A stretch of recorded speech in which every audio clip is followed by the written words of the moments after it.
Welcome to the deep dive. Our mission here is simple but powerful. We take a stack of your sources, articles, research, maybe some notes, and together we're going to unearth the most important nuggets of knowledge and, surprising connections tailored specifically for you. Think of us as your guides, really, cutting through the noise to help you see what truly matters in the material you've put together. And today, wow, we are plunging into the fascinating and often surprisingly complex world of digestive health. We have a really compelling set of sources here that offer quite a deep look. Yeah, it covers a lot, from how your system is supposed to work to the hidden reasons things go wrong, and then some really powerful, sometimes unconventional approaches to fixing it. It's a journey that's actually grounded in a very personal story, which I think immediately adds a different layer to the information. Absolutely. That personal context is key here. Yeah, this whole exploration kicks off with a personal narrative shared right in the sources, and it really sets the stage for the perspective that follows. The author talks about growing up with a deep belief in conventional medicine. Right, influenced by family and pharmacy, that sort of thing. Exactly. And like an initial skepticism towards anything natural. Which makes sense. It's a viewpoint many people can probably relate to. You trust the established system first. For sure. But a turning point came with her own health challenge. Persistent asthma. Conventional medicine offered symptom management, inhalers, things like that, but not really a resolution. So they branched out. They did. They decided to try a different path, incorporating supplementation. We're talking vitamin C, magnesium, omega-3s, vitamin D, alongside just focusing on hydration. Basic stuff, really. And the outcome? Within 6 months, not only did the asthma symptoms disappear, but lung function tests returned to completely normal. Wow, that's significant. It is. And what's remarkable, and maybe tells part of the story, is the reaction their doctor was apparently mystified. Wouldn't even really consider the nutritional changes as a factor. Huh. That disconnect right there between a clear positive result and the system maybe not being able to explain it within its usual framework. Exactly. That seems to have been a huge catalyst.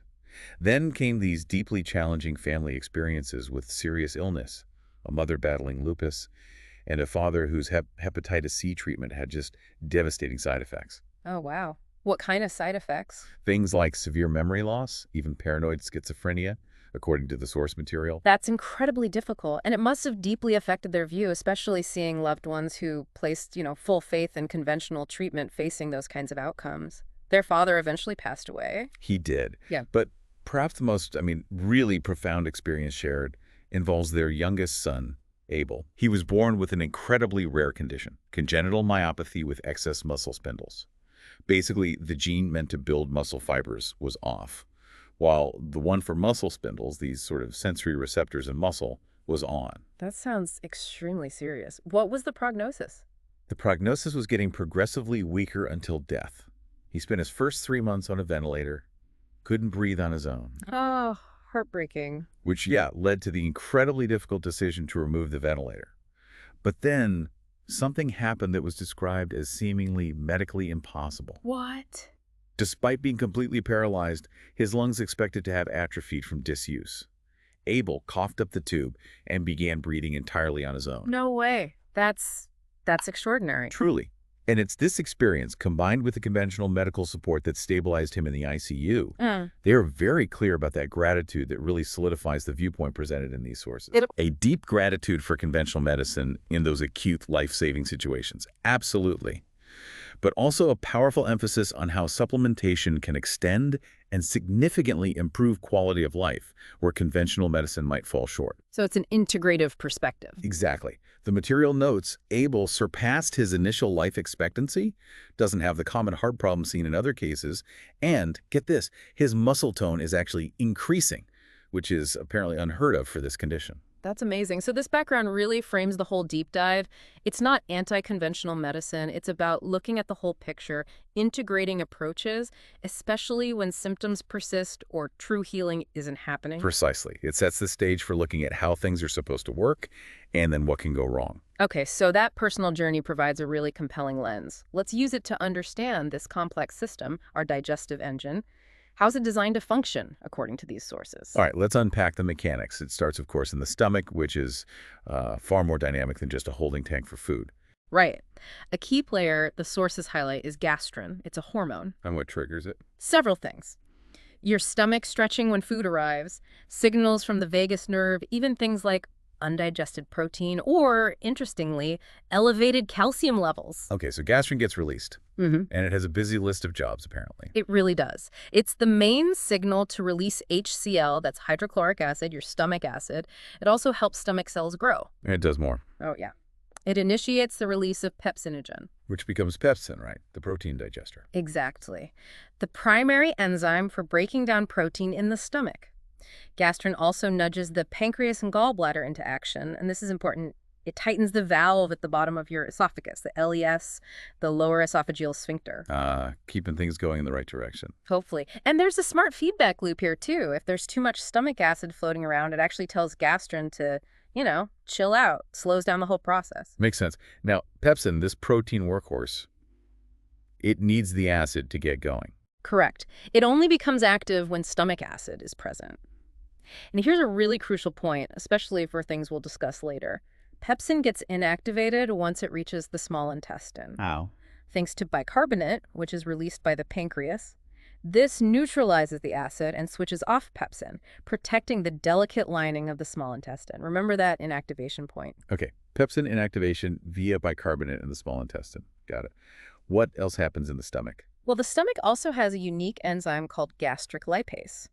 It can break down certain fats, like MCTs, medium-chain triglycerides, without needing bile. Interesting. And it produces mucin, which is basically a slimy protective layer for its own lining against that strong acid. Okay, so the stomach does its initial work, acid, pepsin, some fat digestion. Then what? Then the partially digested food, now called chyme, moves into the small intestine. Which is pretty long, right? Oh yeah, around 20 feet. It has 3 parts. The duodenum right after the stomach, then the jejunum, and finally the ileum. And this is where the main event happens. This is the main site for enzymatic digestion and absorption. Food is moved along by peristalsis, those wave-like muscle contractions. Plus, there are tiny hair-like structures called cilia helping push things forward. So what gets broken down here? Pretty much everything else. Proteins get broken down further into peptides and amino acids by pancreatic enzymes like trypsin and chymotrypsin. And fats. You mentioned bile earlier. Right. Lipids, or fats, are broken down into fatty acids and glycerol by pancreatic lipase. But it needs help from bile salts, released by the gallbladder, to emulsify the fats first, basically breaking big blobs into tiny droplets the enzymes can work on. Okay. Carbs?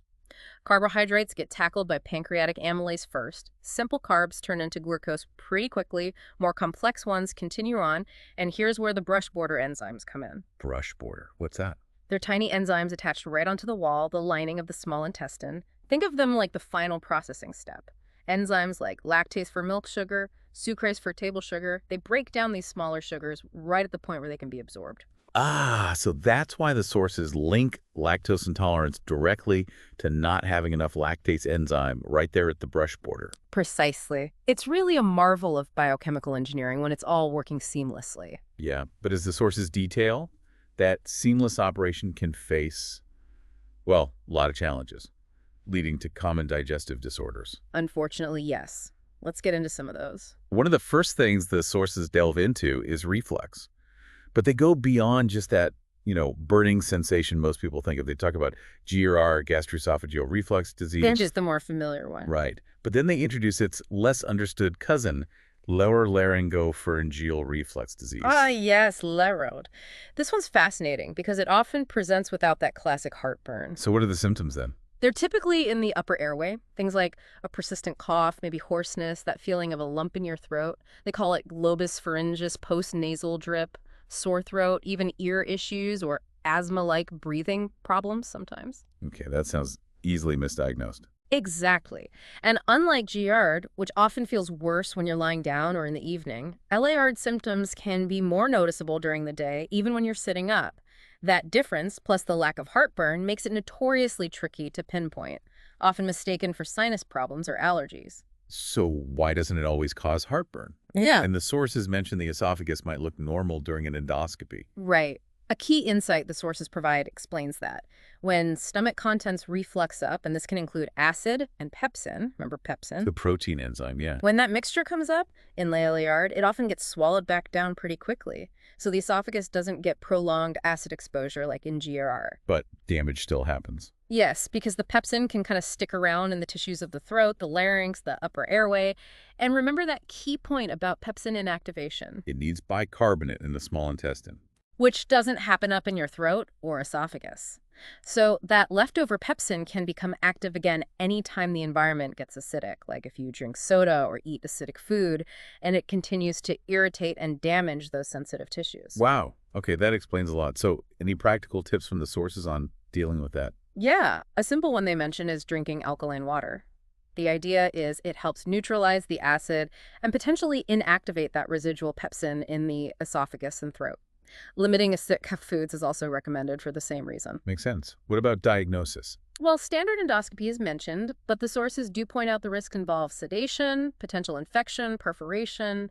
They suggest a less invasive option called transnasal esophagoscopy might be safer for just looking. And pH monitoring. Esophageal pH monitoring is also noted as useful, especially for Lurard, because it can actually measure how often and how high acid is refluxing. It's apparently not comfortable, but it gives good data. And the sources clarify the difference between GERD and Lurard in terms of the valves.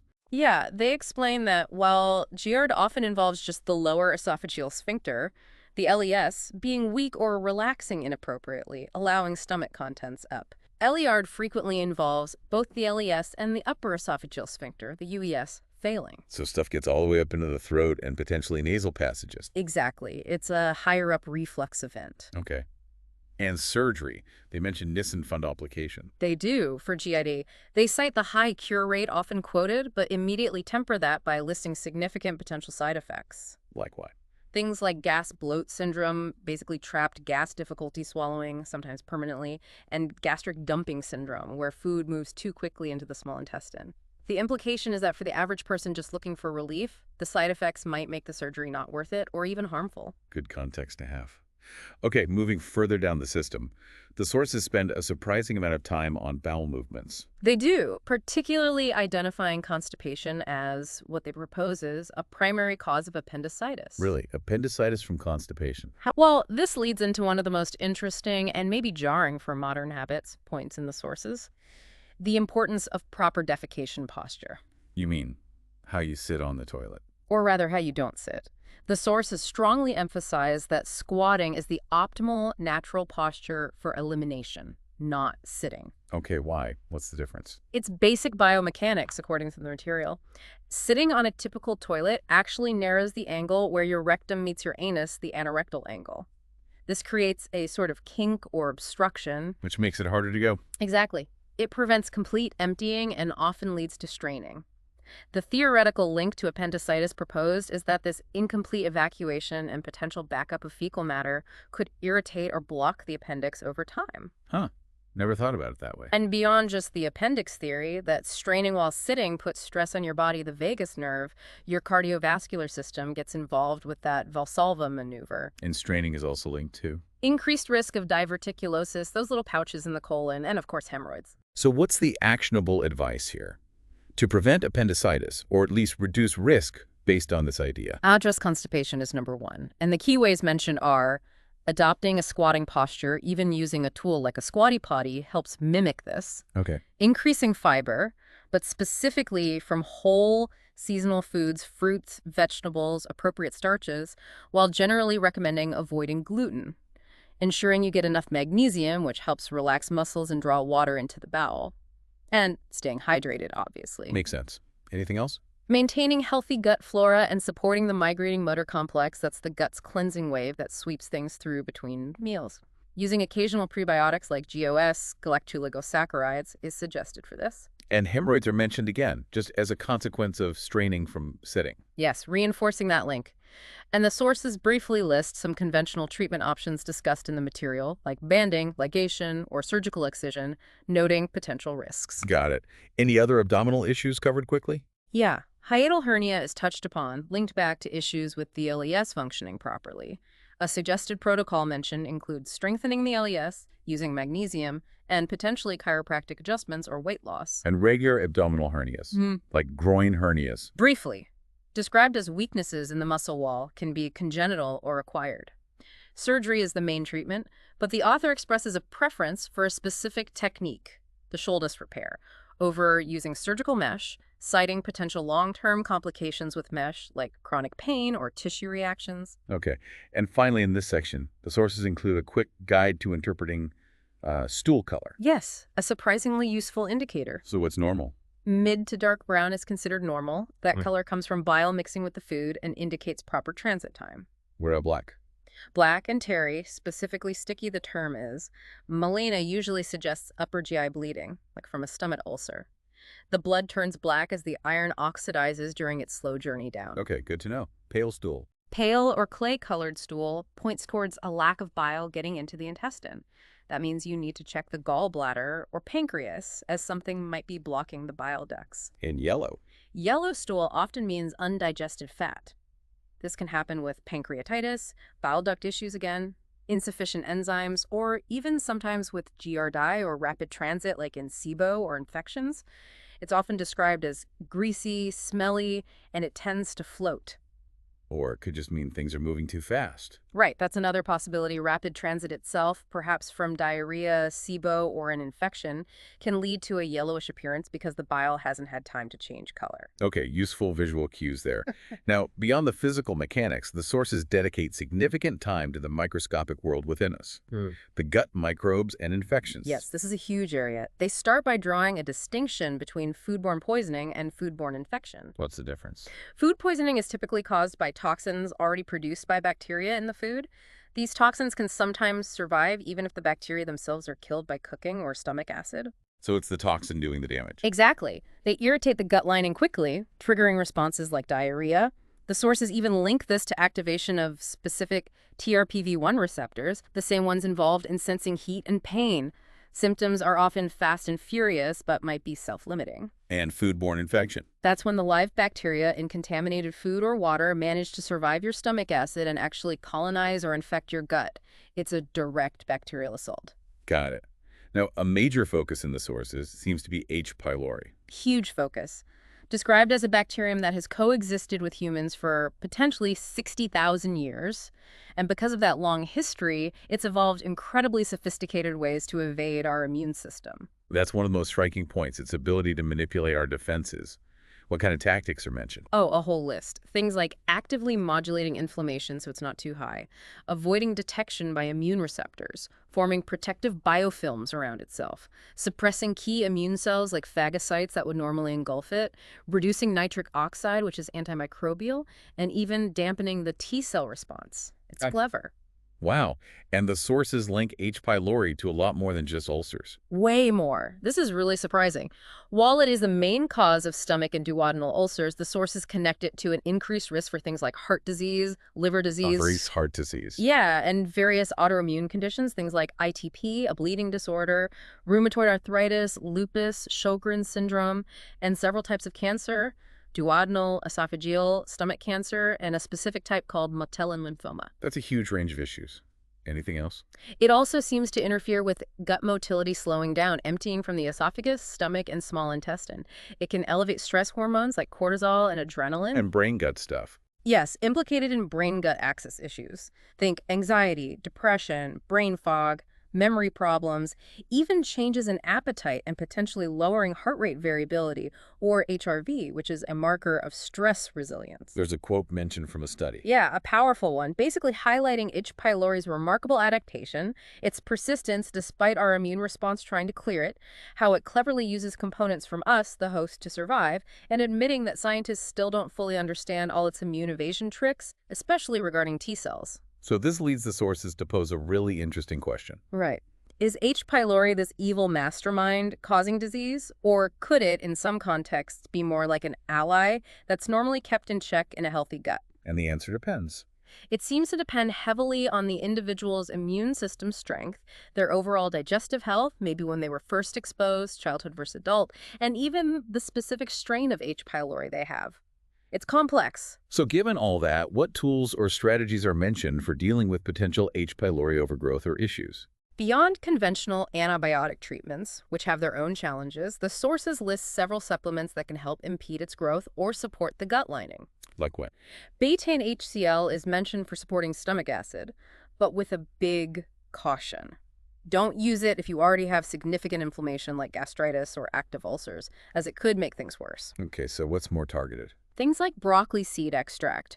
Cranberry juice, specifically noted for inhibiting H. pylori's ability to stick to the stomach lining, D-limone from citrus peels, EGCG from green tea, mastic gum. Mastic gum, I've heard of that one. Yeah, it's noted as being antimicrobial and helping to bind H. pylori. And then, especially highlighted, is zinc carnosine. Why zinc carnosine specifically? Because it's zinc chelated or bound to carnosine. This combination apparently slows down the absorption of zinc, allowing it to work directly on healing and repairing the stomach and intestinal lining without causing irritation, even on an empty stomach. Oh. It's noted for protecting against H. pylori damage and also NSAID damage. Interesting mechanism. Okay, what other microbes get discussed? The sources also touch on other opportunistic bugs. Blastocystis hominis is mentioned. Blasto. Yeah, often asymptomatic, found in many healthy guts, but it can flare up and cause opportunistic infection blastocystosis if the immune system is weak or the gut environment is off. Symptoms can mimic IBS or other GI issues. There's still debate if it's always pathogenic or just an opportunist. Okay, and then there's MAP. Yes, MAP, or Mycobacterium avium paratuberculosis. The sources present a very significant link here. Which is? Exposure to MAP is considered, in this material, a primary driver of inflammatory bowel disease. Specifically, lesser exposure is linked to ulcerative colitis, and greater or more prolonged exposure is linked to Crohn's disease. Wow, that's a strong claim. How are people exposed to MAP?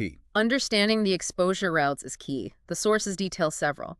Contact with feces from infected cattle drinking contaminated water. MAP is described as very tough and resistant to standard water treatments like chlorination. Potentially eating contaminated beef, though the risk might be lower if it's processed properly.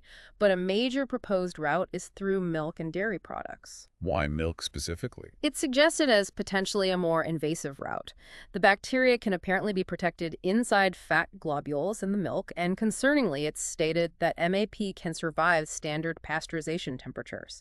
It's also noted as resistant to heat, nitrates used in curing meats, and even smoke. That's concerning. Makes you think about dairy sources. It certainly raises questions.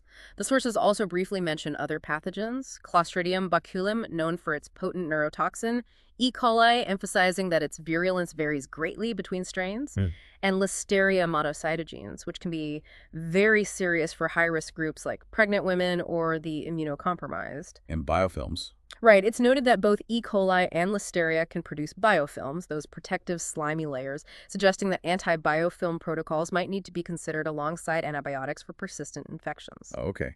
And finally, in this microbe section, SIBO gets covered. Small intestinal bacterial overgrowth. Yes, often discussed alongside IBS, as symptoms can overlap significantly. How is it typically diagnosed? The standard method discussed is the hydrogen methane breath test. You drink a sugar solution, usually glucose or lactulose, and then breathe into a device that measures the hydrogen and methane gases produced by bacteria fermenting that sugar in your small intestine. And a positive result is? Usually defined as a certain rise in hydrogen, like 20 parts per million, or methane, or sometimes 10 ppm, depending on the criteria, or even a lower hydrogen rise, like 12 ppm. Within a specific time frame, typically 90 to 120 minutes. But the sources mention limitations. Yes, several. You can get false negatives if the overgrown bacteria don't happen to produce hydrogen or methane. Or if the test substance, especially lactulose, moves too quickly through the small intestine, fast transit. There's also a third type of SIBO mentioned, hydrogen sulfide SIBO, which produces a different gas that standard tests don't measure, often resulting in flatline results on the test. So a negative test doesn't always rule it out. That's a key takeaway from the sources. Symptoms suggestive of SIBO can still be present, even with negative breath tests. Maybe it's non-gas-producing bacteria, maybe it's hydrogen sulfide, or maybe the medical interpretation of the test results is inconsistent.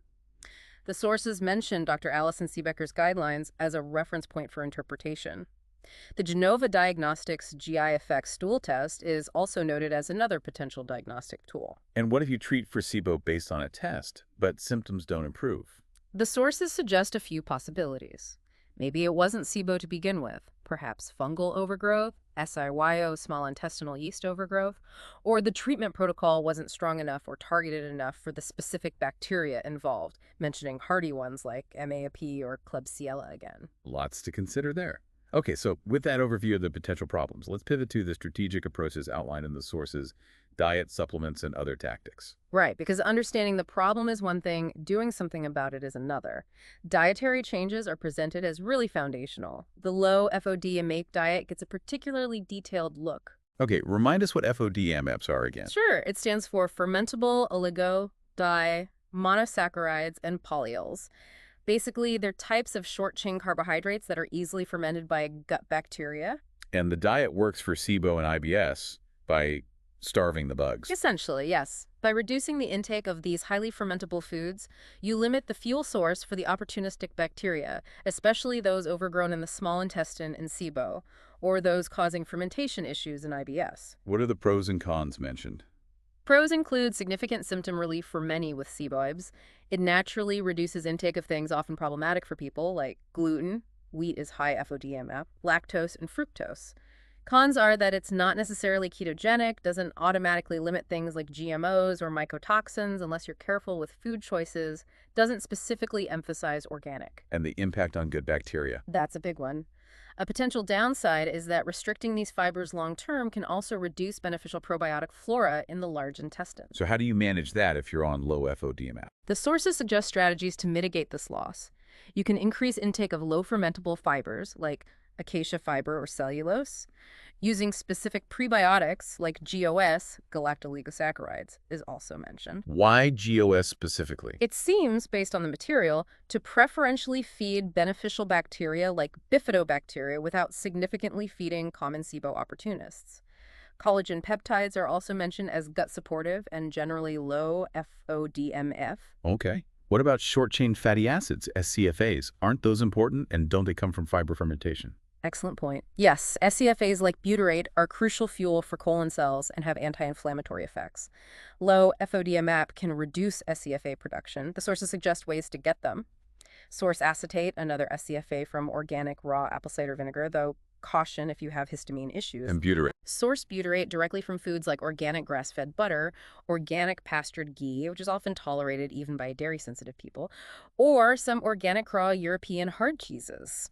The sources suggest most people can tolerate at least one of these. GOS supplementation can also help increase SCFA production indirectly. But there's a caution with GOS and dairy. Right. A note of caution is added about GOS, dairy sources of butyrate, and another prebiotic, arabinogalactan, if MAP overgrowth is suspected, as MAP might utilize these. Got it. And low FODME isn't forever, right? Reintroduction. Absolutely key. It's meant to be temporary. The process involves slowly reintroducing FODMA groups one by one to identify individual triggers. The sources suggest starting with fruits, then maybe lactose, then higher FODMA foods like onions and garlic.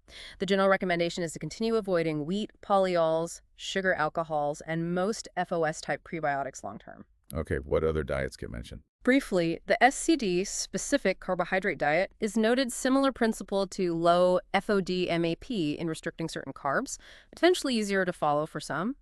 Wheat belly is mentioned, focusing on removing gluten and often leaning ketogenic. And the low residue diet is listed, which is quite different. It allows refined grains like white bread and pasta, but avoids skins, seeds, and high-fiber foods, usually for specific short-term medical situations. And there was a general recommendation about carrageenan. Yes, a strong one. Remove carrageenan, a common thickener derived from seaweed, from your diet. Especially urged if you have gastritis or inflammatory gut conditions, but recommended for everyone seeking optimal gut health due to its potential inflammatory effects on the gut lining. And the gluten point again. Reiteration. If you have chronic health issues, the sources strongly suggest eliminating gluten completely for at least 2 months to see if symptoms improve, noting that standard sensitivity testing can be unreliable. Okay, diet is foundational. Let's move on to specific supplements highlighted in this stack of sources. Some seem really emphasized or maybe surprising. Definitely. Magnesium comes up again, reiterated as fundamentally important for digestion and overall health, and still often overlooked. And the testing issue. Big emphasis on why standard serum magnesium tests are misleading. They only measure about 1–2% of your body's total magnesium, which is mostly inside your cells. Intracellular tests like red blood cell, RBC magnesium, or even better, according to the source, an EXA test looking at buccal cells, are considered far more accurate for assessing true status. And different forms have different uses. Yes. Magnesium glycinate is highlighted as highly bioavailable, calming, good for sleep, and the least likely form to cause loose stools recommended at bedtime. Magnesium malate is linked more to energy production, ATP, and suggested for chronic fatigue taken during the day with meals, might slightly increase stomach acid. And citrate? Magnesium citrate is noted as an effective osmotic laxative. It pulls water into the bowel, hence the loose stools. It's widely available, but absorption is considered average. Take with meals, and a potential interaction with copper metabolism, ceruloplasmin, is mentioned. Okay. We already touched on zinc carnosine for H. pylori and stomach repair. Right, emphasizing its unique chelated form, allowing direct tissue action without the irritation you can get from other zinc forms on an empty stomach. Protects against H. pylori and NSAID damage. A caution about high doses leading to potential toxicity or immune suppression is included. What about digestive enzymes? Discussed for various issues. General indigestion, celiac disease support, gallbladder issues, heartburn, even SIBO. An interesting oatmeal test is mentioned to evaluate the quality and potency of enzyme products. But use them carefully. Yes, the source's stress-sparing use.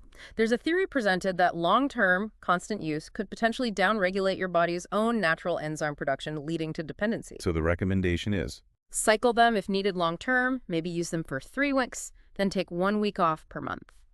During the off week, using something like Swedish bitters is suggested to gently encourage your body's natural digestive secretions. And a key reminder, avoid supplements containing pepsin if you suffer from silent reflux, LERD, as pepsin refluxing is part of the problem. Got it. Any antiparasitic agents mentioned? Piperine or bioperine, the alkaloid from black pepper, is discussed.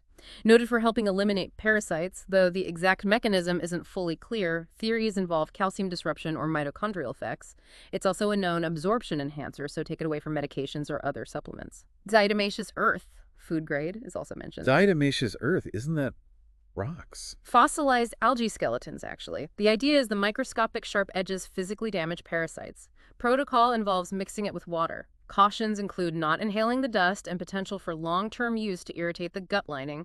Also caution if ulcers are present. Okay. What about supporting the gut lining itself, like for leaky gut? L-glutamine is a classic recommendation mentioned for rebuilding the GI system and LES integrity. Grass-fed whey protein is also noted. C-Cure, which is pre-digested whitefish peptides, is highlighted for reinforcing intestinal wall integrity. The fermentation process retains beneficial proteins. N-acetylglucosamine, NaO, is another gut rebuilding agent mentioned, with cautions for yeast overgrowth or shellfish allergy. And specific support for reflux or LES issues. Besides L-glutamine and whey, melatonin and 5-HTP are mentioned as potentially increasing LES pressure or strength. 5-HTP use suggested short-term, max 2 weeks. Calcium citrate is theorized to help strengthen the LES on contact. R-lipoic acid is noted for potentially preventing nerve damage to the LES and strengthening the vagus nerve. Wow, lots of angles there. What about anti-inflammatory or antimicrobial herbs? Several key ones are highlighted. Oregano oil is presented as strongly antibacterial and anti-yeast, with carvacrol and thymol as active components. A specific brand, Zane Hellas, is mentioned. Black cumin seed oil, Nigella sativa, is noted for SIBO, dyspepsia, its antibacterial properties, and importantly, for calming an overactive immune system, helping balance Th1, Th2 responses, with thymoquinone as a key beneficial compound. Licorice root. Yes, praised as strongly anti-inflammatory, great for healing the mucus lining, helping with ulcers, inhibiting H. pylori, and lessening spasms. But and this is a huge caution repeated, only use the DGL, deglycyrrhizinated form. Why only DGL? Because regular licorice contains glyceric acid, which can cause significant side effects like water retention, high blood pressure, potassium depletion, and cortisol spikes. DGL has this compound removed. Important note, DGL needs to be chewed thoroughly to mix with saliva to be effective. Okay, DGL only, chew well. Got it. Peppermint oil. Strongly antibacterial, good for relaxing intestinal spasms, helpful in SIBO, and constipation relief. However, big caution for acid reflux sufferers because it also relaxes the LES, potentially worsening reflux. If used for SIBO by someone with reflux, it must be enteric-coated to bypass the stomach. Turmeric, curcumin. Highlighted as strongly anti-inflammatory, great for intestinal repair, anti-cancer properties noted, helpful for IBD, main caution. It can thin the blood, so be careful of using blood-thinning medication. Also, high doses might lower iron levels. Any others mentioned quickly? Boswellia and olive leaf extract are noted for supporting Th1 dominant inflammation and pain. Echinacea, purpurea form specifically, is mentioned for stimulating the immune system, appetite, and having anti-yeast properties, with cautions about certain drug interactions, CYP3A4 pathway, and ragweed allergies. Okay, what about things for cleanup, like toxins? Activated charcoal is discussed for absorbing toxins and reducing Herxheimer die-off reactions during protocols. Specific brands like Upgraded are mentioned. It works by binding larger, non-polar molecules. Oxaloacetate is mentioned for brain fog, potentially reducing brain inflammation caused by endotoxins from the gut, supporting mitochondria, and improving energy. Humic acid, derived from soil, is noted for enhancing supplement absorption, detoxing heavy metals, potentially chelating gallstones, reducing inflammation, and providing minerals. Interesting ones. And witch hazel? Mentioned specifically for hemorrhoids, it acts as an astringent, helping to shrink swollen blood vessels. Okay, a lot of supplement options there. Now, let's talk about probiotics and prebiotics. These seem to be discussed with quite a bit of nuance and caution in these sources. Yes, definitely not a simple everyone should take probiotics message. Their general role is acknowledged, helping beneficial bacteria keep opportunistic ones in check. The sources also emphasize the value of making your own fermented foods, like sauerkraut, kimchi, kefir if tolerated, over relying solely on commercial supplements. What are the main cautions raised about probiotics? Several significant ones. First, histamine intolerance. Certain strains, particularly Lactobacillus bulgaricus, Casei helveticus, and sometimes Reederi found in yogurts or some kefirs, can produce histamine and worsen symptoms for sensitive individuals. Okay. What else? SIBO. If gut motility is already compromised, adding more bacteria via probiotics can sometimes worsen gas, bloating, and SIBO symptoms. Yeast or aldehyde sensitivity. Some probiotic strains can produce acetaldehyde, which can be problematic for sensitive people. And there was a particularly strong opinion about bacillus strains. Yes, a very strong stance is taken against probiotics containing Bacillus genus strains like Bacillus licheniformis or Bacillus subtilis. That's why the strong caution. The author argues these bacteria form incredibly tough endospores, like protective shells. These spores are highly resistant to heat, stomach acid, antibiotics, the immune system, even other probiotics. The concern is that if they become opportunistic in the small intestine, they can be extremely difficult to eliminate. Wow, resistant to everything. Pretty much. They can survive transit through the stomach easily. The sources also mention that Bacillus subtilis is technically a cousin of Bacillus anthracis, anthrax, though much less virulent, obviously. The recommendation given is to use strains like Lactobacillus plantarum as a safer alternative that offers similar benefits without the spore issue. So what's the overall recommendation on probiotic use duration? Generally, temporary use for most people, maybe no longer than a month at a time, using the lowest effective dose needed to achieve a specific goal, like restoring flora after antibiotics. The perspective presented is that if you feel you need probiotics long-term, it likely means the underlying digestive imbalance or issue isn't being properly addressed. Right, look for the root cause instead of just adding more bugs indefinitely. Exactly. And prebiotics like GOS, acacia fiber, cellulose, arabinogalactin, collagen are revisited as food for beneficial bacteria, but again, with the reminder that caution is needed if SIBO or MAP overgrowth is suspected, as some prebiotics might inadvertently feed the problematic microbes too. Okay, that covers diet and supplements. Finally, the sources briefly touch on medical interventions and offer some crucial practical advice on supplement sourcing. Yes.